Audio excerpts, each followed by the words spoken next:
दी explained. अक्सर हम news में सुनते हैं इन्फ्लेशन बढ़ गई है, महंगाई कंट्रोल से बाहर जा रही है या प्राइसेस कंटिन्यूअसली राइज कर रहे हैं। लेकिन कॉमन आदमी के लिए इसका सिंपल मतलब होता है सेम सैलरी में घर चलाना मुश्किल होता जा रहा है।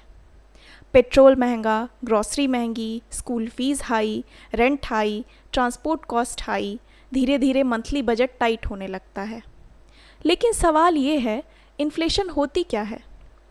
क्या सिर्फ एक आइटम का प्राइस बढ़ना इन्फ्लेशन है या पूरी इकोनॉमी में प्राइसेस बढ़ने को इन्फ्लेशन कहते हैं? आज के वीडियो में हम इन्फ्लेशन को बिल्कुल बिगिनर फ्रेंडली तरीके से समझेंगे, इसका मीनिंग, टाइप्स, कॉजेज़, मैकेनिज़्म और आम आदमी पर इसका रियल इम्पैक्ट। सबसे पहले बेसिक डेफिनेशन समझते हैं। इन्फ्लेशन का मतलब होता है इकोनॉमी के जनरल प्राइस लेवल में सस्टेन्ड यानी लगातार इंक्रीज़। यहाँ दो चीज़ें इंपॉर्टेंट हैं। पहली बात, इन्फ्लेशन सिर्फ एक प्रोडक्ट के प्राइस बढ़ने को नहीं कहते। अगर सिर्फ ओनियन, टोमेटो या पेट्रोल का प्राइस टेम्पररी बढ़ गया तो वो ज़रूरी नहीं कि ओवरऑल इन्फ्लेशन हो। वो किसी specific supply issue, season, weather या टैक्स चेंज की वजह से हो सकता है। दूसरी बात, इन्फ्लेशन तब होती है जब इकोनॉमी में बहुत सारी चीज़ों के प्राइसेस एक साथ या ब्रॉडली बढ़ने लगें। Food, fuel, rent, transport, education, health care और daily use products. Simple words में inflation means your rupee loses purchasing power. जितना सामान पहले 100 रुपये में मिलता था, अब उसके लिए 110 या 120 रुपये देने पड़ते हैं। इन्फ्लेशन को समझने के लिए एक सिंपल हाउस होल्ड एग्जाम्पल लेते हैं। मान लीजिए आपके घर का वीकली या मंथली ग्रॉसरी बास्केट है। इस बास्केट में आटा, दाल, चावल, milk, cooking oil, vegetables, gas cylinder और कुछ डेली यूज़ आइटम्स हैं। पिछले साल इसी बास्केट की कॉस्ट 5,000 रुपये थी। इस साल वही सेम बास्केट 5,500 रुपये की हो गई।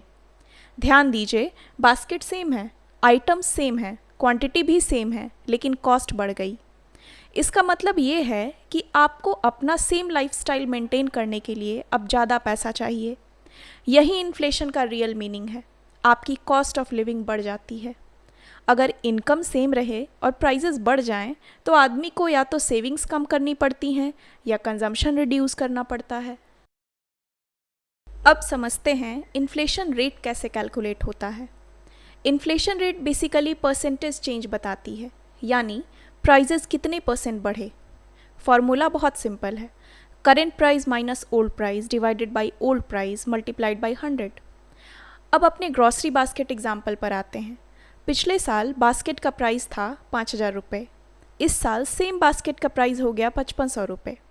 प्राइस इंक्रीज़ हुआ 5,500 माइनस 5,000, दैट इम्प्लाइज 500 रुपये। अब 500 को 5,000 से डिवाइड करेंगे और 100 से मल्टीप्लाई करेंगे, रिजल्ट आएगा 10%। इसका मतलब है कि इस एग्जाम्पल में इन्फ्लेशन रेट 10% है।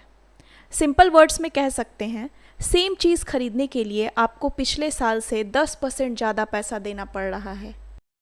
अब एक इम्पॉर्टेंट क्वेश्चन आता है, इन्फ्लेशन को मेज़र कैसे किया जाता है? इसके लिए प्राइस इंडेक्स का यूज़ होता है।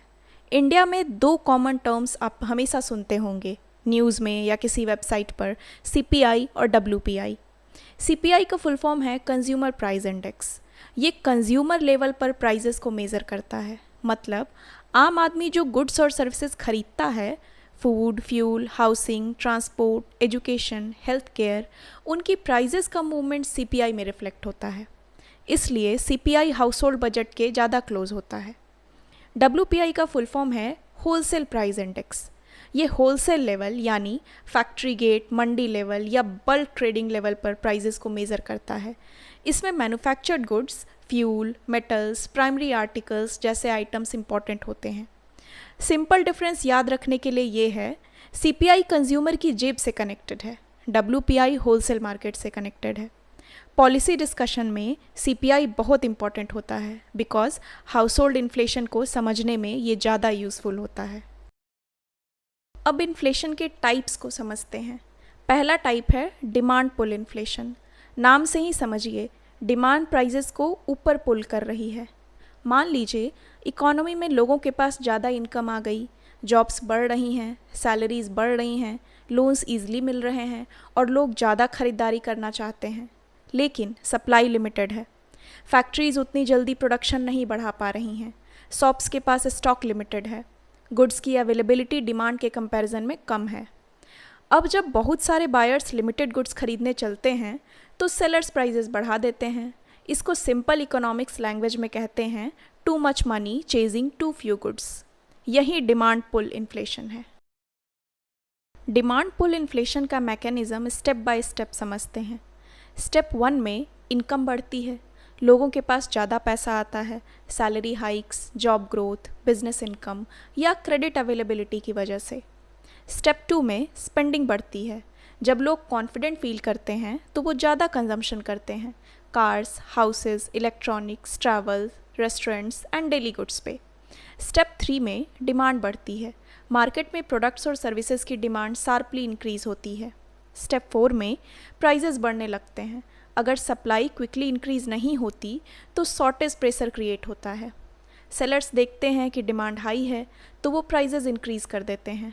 इसलिए बूमिंग इकोनॉमी में कभी कभी इन्फ्लेशन भी बढ़ सकती है। ग्रोथ अच्छी होती है, लेकिन अगर डिमांड सप्लाई से ज़्यादा फास्ट बढ़े तो प्राइजेस ऊपर जा सकते हैं। इन्फ्लेशन का दूसरा मेजर टाइप है कॉस्ट पुश इन्फ्लेशन। इसमें प्राइजेस डिमांड की वजह से नहीं बल्कि प्रोडक्शन कॉस्ट बढ़ने की वजह से बढ़ती हैं। मान लीजिए रॉ मटेरियल्स महंगे हो गए, क्रूड ऑयल प्राइजेस बढ़ गए, इलेक्ट्रिसिटी कॉस्ट बढ़ गई, वेजेस इंक्रीज़ हो गई, ट्रांसपोर्ट कॉस्ट बढ़ गया या इंपोर्टेड कंपोनेंट्स कॉस्टली हो गए। अब फर्म्स के लिए प्रोडक्शन करना एक्सपेंसिव हो जाता है। कंपनी के पास फिर 2 ऑप्शंस होते हैं, या तो वो इंक्रीज्ड कॉस्ट खुद एब्जॉर्व करे और अपना प्रॉफिट मार्जिन कम करे, या फिर फाइनल प्रोडक्ट का प्राइस बढ़ा दे। जब बहुत सारी फर्म्स अपनी इंक्रीज्ड कॉस्ट कंज्यूमर्स पर पास ऑन करती हैं तो ओवरऑल प्राइस लेवल बढ़ने लगता है। यही कॉस्ट पुश इन्फ्लेशन है। कॉस्ट बढ़ी तो प्राइस बढ़ा। कॉस्ट पुश इन्फ्लेशन को एक फ्यूल एग्जाम्पल से समझते हैं। अगर ग्लोबल क्रूड ऑयल प्राइस बढ़ता है तो फ्यूल प्राइसेस पर प्रेशर आता है। फ्यूल महंगा हुआ तो ट्रांसपोर्ट कॉस्ट बढ़ जाती है। ट्रांसपोर्ट कॉस्ट सिर्फ पैसेंजर्स के लिए इम्पॉर्टेंट नहीं होती। सब्जी, fruits, grains, milk, packaged foods, construction material, industrial goods, ये सब ट्रक्स और लॉजिस्टिक्स के थ्रू मार्केट तक पहुंचते हैं। जब ट्रांसपोर्ट कॉस्ट बढ़ती है तो फर्म्स और ट्रेडर्स की कॉस्ट भी बढ़ जाती है। फिर फर्म्स अपने फाइनल गुड्स का प्राइस इंक्रीज़ कर सकते हैं। इसका इम्पैक्ट रिटेल मार्केट में दिखता है। यानी एक फ्यूल शॉक पूरी इकोनॉमी में चेन रिएक्शन क्रिएट कर सकता है। फ्यूल बढ़ा, ट्रांसपोर्ट कॉस्ट बढ़े, फर्म का कॉस्ट बढ़ गया और फाइनली रिटेल प्राइस भी बढ़ गया। इसीलिए फ्यूल प्राइसेस इन्फ्लेशन के लिए बहुत सेंसिटिव फैक्टर होते हैं। अब तीसरा इन्फ्लेशन का टाइप है इम्पोर्टेड इन्फ्लेशन। इम्पोर्टेड इन्फ्लेशन तब होती है जब बाहर से आने वाली चीज़ें या इनपुट्स महंगे हो जाते हैं और उनका इम्पैक्ट डोमेस्टिक प्राइसेस पर पड़ता है। इंडिया जैसे कंट्री के लिए इम्पोर्टेड इन्फ्लेशन इम्पॉर्टेंट है क्योंकि India crude oil, gas, electronics, chips, fertilizers, machinery और कई इंडस्ट्रियल रॉ मटेरियल्स इंपोर्ट करता है। अब 2 सिचुएशंस के बारे में सोचिए। पहली, ग्लोबल मार्केट में क्रूड ऑयल या फर्टिलाइज़र का डॉलर प्राइस बढ़ गया। दूसरी सिचुएशन, रुपी डॉलर के कंपैरिजन में वीक हो गया। दोनों ही केसेस में इंडिया के लिए इंपोर्ट्स कॉस्टली हो सकते हैं। जब इंपोर्टेड इनपुट्स महंगे होते हैं तो डोमेस्टिक फर्म्स की कॉस्ट बढ़ती है, और जब कॉस्ट बढ़ती है तो फाइनल गुड्स और सर्विसेज के प्राइजेस पर प्रेशर आता है। सिंपल वर्ड्स में कहें तो बाहर की महंगाई कभी कभी डोमेस्टिक इकोनॉमी में इंपोर्ट हो जाती है। इसी को इंपोर्टेड इन्फ्लेशन कहते हैं। इन्फ्लेशन का एक और इम्पॉर्टेंट टाइप है बिल्ट इन इन्फ्लेशन, जिसे वेज प्राइस स्पाइरल के थ्रू समझा जा सकता है। मान लीजिए प्राइजेस बढ़ रही हैं, हाउस होल्ड्स एक्सपेक्ट करते हैं कि फ्यूचर में भी महंगाई बढ़ती रहेगी। अब वर्कर्स कहते हैं हमारी कॉस्ट ऑफ लिविंग बढ़ गई है, इसलिए सैलरी या वेजेस बढ़नी चाहिए। फर्म्स वेजेस बढ़ा देते हैं, लेकिन वेजेस फर्म के लिए कॉस्ट होता है। जब वेज कॉस्ट बढ़ती है तो फर्म अपने प्रोडक्ट्स के प्राइजेस बढ़ा सकते हैं। अब प्राइजेस और बढ़ जाती हैं, फिर वर्कर्स फिर से हायर वेजेस डिमांड करते हैं। इसी तरह एक साइकिल बन सकता है। प्राइस इंक्रीज़ होता है, फिर वेज इंक्रीज़ होता है, वहाँ से फर्म का कॉस्ट इंक्रीज़ होता है और फिर से प्राइस इंक्रीज़ होता है। इसी सर्कुलर प्रोसेस को बिल्ट इन इन्फ्लेशन या वेज प्राइस स्पाइरल कहा जाता है। अब दो बहुत ज़रूरी टर्म समझते हैं, हेडलाइन इन्फ्लेशन और कोर इन्फ्लेशन। हेडलाइन इन्फ्लेशन में almost all major goods and services included होते हैं, food, fuel, housing, transport, education, health care, clothing और इसी तरह के अदर गुड्स। ये आम आदमी के एक्चुअल कॉस्ट ऑफ लिविंग को रिफ्लेक्ट करते हैं बिकॉज इसमें फूड और फ्यूल जैसे डेली लाइफ के इंपॉर्टेंट आइटम्स इंक्लूडेड होते हैं। लेकिन हेडलाइन इन्फ्लेशन वोलाटाइल हो सकता है। फॉर एग्जांपल, ओनियन, टोमेटो या पेट्रोल प्राइसेस सडनली बढ़ जाएं तो हेडलाइन इन्फ्लेशन ऊपर जंप कर सकता है। कोर इन्फ्लेशन फूड और फ्यूल को एक्सक्लूड करके देखता है। रीज़न ये है कि फूड और fuel prices short term shocks की वजह से क्विकली चेंज होते हैं। कोर इन्फ्लेशन इकोनॉमी के डीपर और मोर स्टेबल प्राइस ट्रेंड को समझने में हेल्प करता है। सिंपली याद रखिए, headline inflation tells what people feel, core inflation tells the underlying trend.